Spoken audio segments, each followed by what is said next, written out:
In this episode, Harmoneer reads Pride and Prejudice by Jane Austen, with illustrations by Hugh Thomson. Chapter 50. Mr. Bennet had very often wished before this period of his life that instead of spending his whole income, he had laid by an annual sum for the better provision of his children and of his wife, if she survived him. He now wished it more than ever. Had he done his duty in that respect, Lydia need not have been indebted to her uncle for whatever of honour or credit could now be purchased for her. The satisfaction of prevailing on one of the most worthless young men in Great Britain to be her husband might then have rested in its proper place.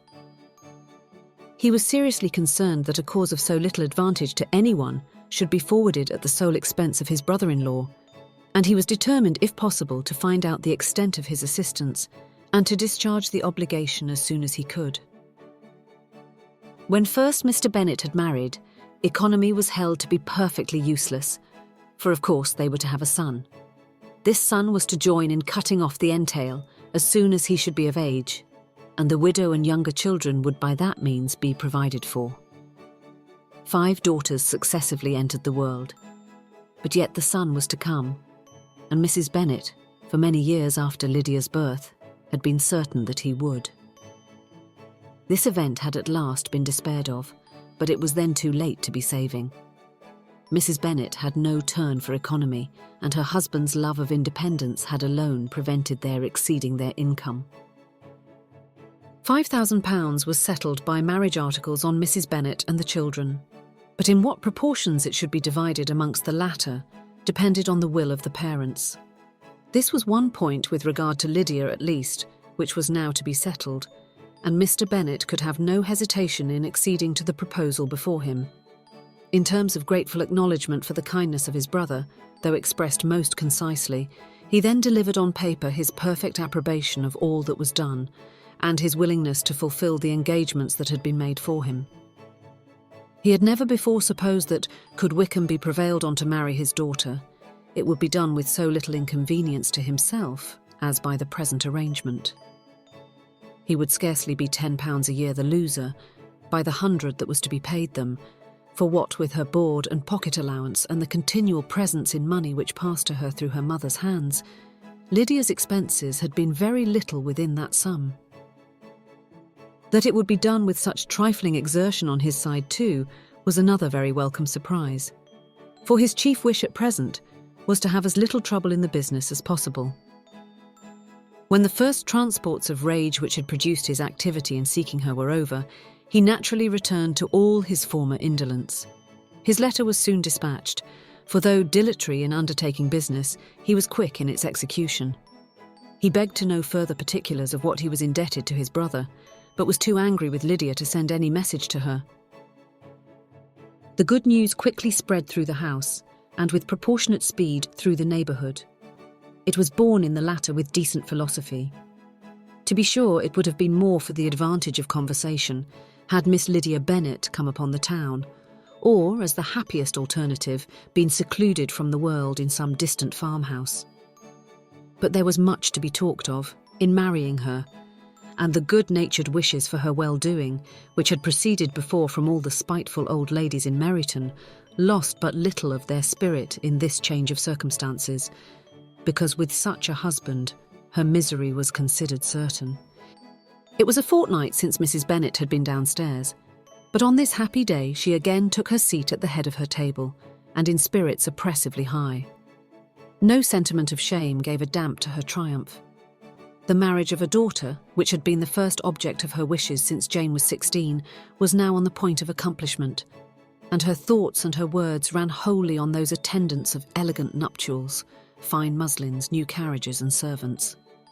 She was busily searching through the neighbourhood for a proper situation for her daughter, and without knowing or considering what their income might be, rejected many as deficient in size and importance.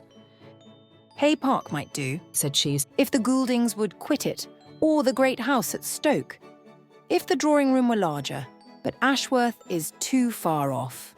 I could not bear to have her 10 miles from me, and as for Purvis Lodge, the attics are dreadful.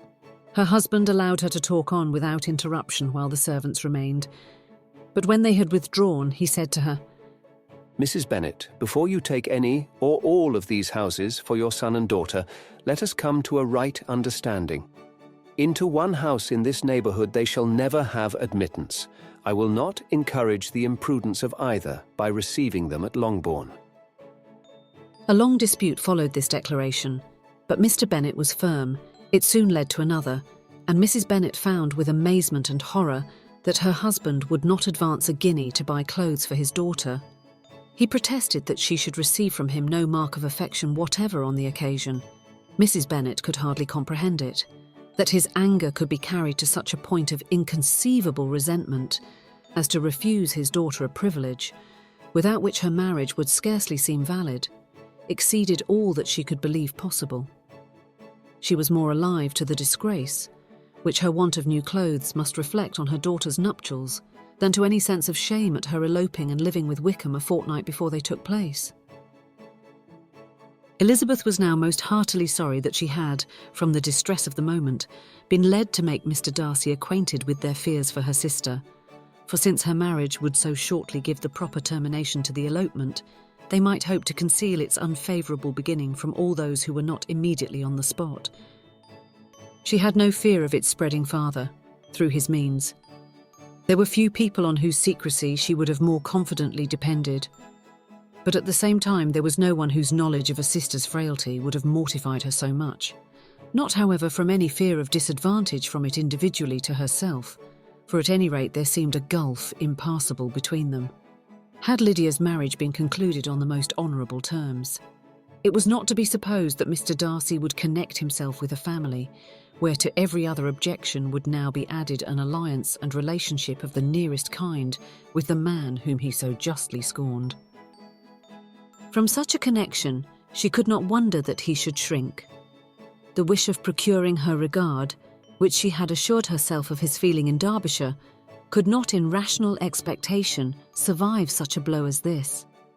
She was humbled, she was grieved, she repented, though she hardly knew of what. She became jealous of his esteem when she could no longer hope to be benefited by it. She wanted to hear of him when there seemed the least chance of gaining intelligence. She was convinced that she could have been happy with him when it was no longer likely they should meet. What a triumph for him, as she often thought, could he know that the proposals which she had proudly spurned only 4 months ago would now have been gladly and gratefully received. He was as generous, she doubted not, as the most generous of his sex, but while he was mortal there must be a triumph. She began now to comprehend that he was exactly the man who, in disposition and talents, would most suit her. His understanding and temper, though unlike her own, would have answered all her wishes. It was an union that must have been to the advantage of both. By her ease and liveliness, his mind might have been softened, his manners improved, and from his judgment, information, and knowledge of the world, she must have received benefit of greater importance. But no such happy marriage could now teach the admiring multitude what connubial felicity really was. An union of a different tendency, and precluding the possibility of the other, was soon to be formed in their family. How Wickham and Lydia were to be supported in tolerable independence she could not imagine. But how little of permanent happiness could belong to a couple who were only brought together because their passions were stronger than their virtue she could easily conjecture. Mr. Gardiner soon wrote again to his brother. To Mr. Bennet's acknowledgements he briefly replied, with assurances of his eagerness to promote the welfare of any of his family, and concluded with entreaties that the subject might never be mentioned to him again. The principal purport of his letter was to inform them that Mr. Wickham had resolved on quitting the militia. It was greatly my wish that he should do so, He added, as soon as his marriage was fixed on. And I think you will agree with me in considering a removal from that corps as highly advisable, both on his account and my niece's. It is Mr. Wickham's intention to go into the regulars, and among his former friends there are still some who are able and willing to assist him in the army. He has the promise of an ensigncy in General Something's regiment, now quartered in the north. It is an advantage to have it so far from this part of the kingdom. He promises fairly, and I hope among different people, where they may each have a character to preserve, they will both be more prudent. I have written to Colonel Forster to inform him of our present arrangements and to request that he will satisfy the various creditors of Mr. Wickham in and near Brighton with assurances of speedy payment, for which I have pledged myself. And will you give yourself the trouble of carrying similar assurances to his creditors in Meryton, of whom I shall subjoin a list, according to his information? He has given in all his debts. I hope at least he has not deceived us. Haggerston has our directions, and all will be completed in a week. They will then join his regiment unless they are first invited to Longbourn. And I understand from Mrs. Gardiner that my niece is very desirous of seeing you all before she leaves the south. She is well and begs to be dutifully remembered to you and her mother. Yours, etc. E. Gardiner. Mr. Bennet and his daughters saw all the advantages of Wickham's removal from the Watcher as clearly as Mr. Gardiner could do. But Mrs. Bennet was not so well pleased with it. Lydia's being settled in the north, just when she had expected most pleasure and pride in her company, for she had by no means given up her plan of their residing in Hertfordshire, was a severe disappointment. And besides, it was such a pity that Lydia should be taken from a regiment where she was acquainted with everybody and had so many favourites. She is so fond of Mrs. Forster, said she. It will be quite shocking to send her away. And there are several of the young men, too, that she likes very much. The officers may not be so pleasant in General Something's regiment. His daughter's request, for such it might be considered, of being admitted into her family again before she set off for the north, received at first an absolute negative.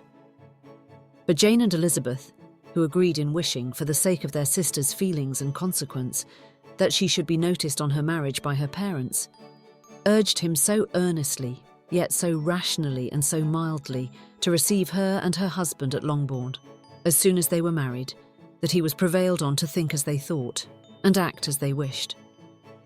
And their mother had the satisfaction of knowing that she should be able to show her married daughter in the neighbourhood before she was banished to the north. When Mr. Bennet wrote again to his brother, therefore, he sent his permission for them to come.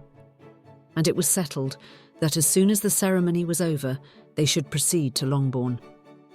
Elizabeth was surprised, however, that Wickham should consent to such a scheme, and had she consulted only her own inclination, any meeting with him would have been the last object of her wishes.